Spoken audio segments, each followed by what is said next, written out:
For decades, criminals sent to Alcatraz were told one thing: you will never leave. The prison was billed as the ultimate, isolated fortress, completely cut off from the mainland.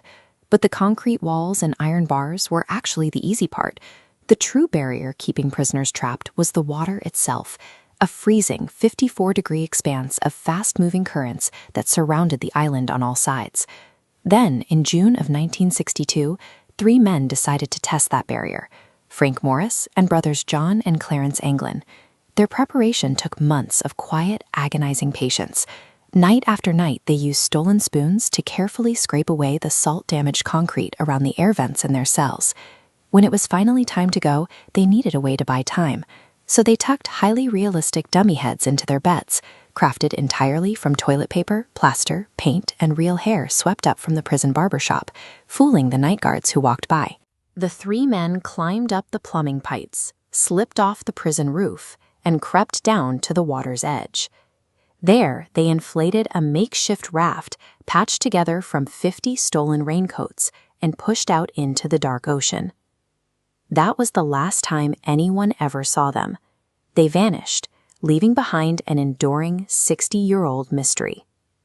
The evidence we have points to 2 completely different outcomes: a tragic death or a perfect getaway. Let's look at the harsh reality of the San Francisco Bay at night. To reach the mainland, the men had to cross at least 1.5 miles of open ocean in total darkness. Plunging into water that cold is a sudden biological shock. Within minutes, hypothermia sets in. The body pulls warm blood away from the arms and legs to protect the vital organs, which shuts down your muscles and makes it nearly impossible to swim or paddle. This map of the San Francisco Bay shows the exact tidal patterns on the night of the escape. These flow arrows illustrate how the currents act like a relentless conveyor belt.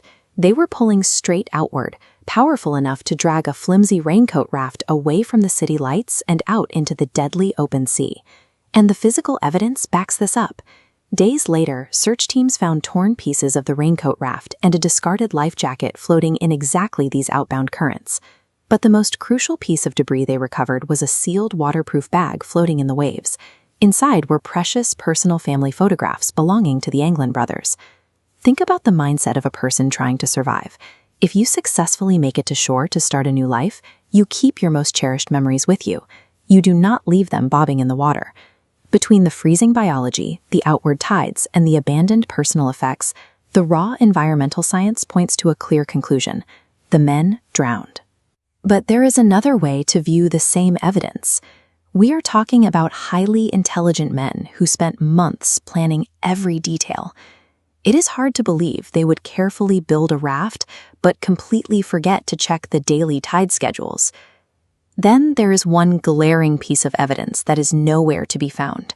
Despite exhaustive searches of the bay and intensive sweeps by the Coast Guard, no bodies were ever recovered. The timeline after the escape is completely filled with strange anomalies.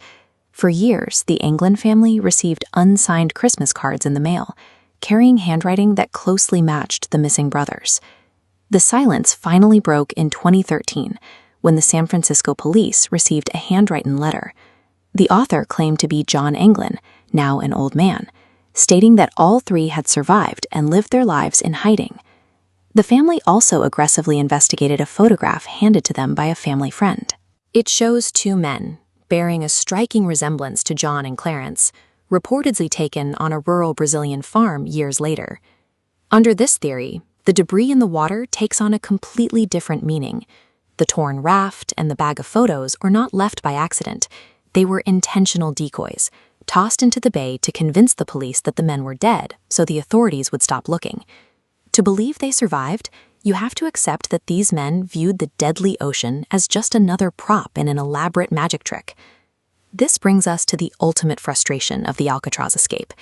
We have 2 wildly different stories, sharing the exact same facts. Look at this graphic of a balancing scale. The physical evidence we have, the floating debris, the missing bodies, the letters, proves both sides equally. Place the evidence on the drowned side, it fits perfectly. Place it on the escaped side, it fits perfectly too. After 17 years of searching, the FBI officially closed their file in 1979. They concluded that the extreme cold and powerful currents almost certainly claimed the men's lives. The United States Marshals Service, however, refuses to accept that answer. They kept the case active, leaving the warrants open to this day. So you have seen the geography, the science of the bay, and the decades of evidence left behind. Did the ocean swallow them up, or did they pull off the greatest vanishing act in history? Tell me which theory you believe down in the comments.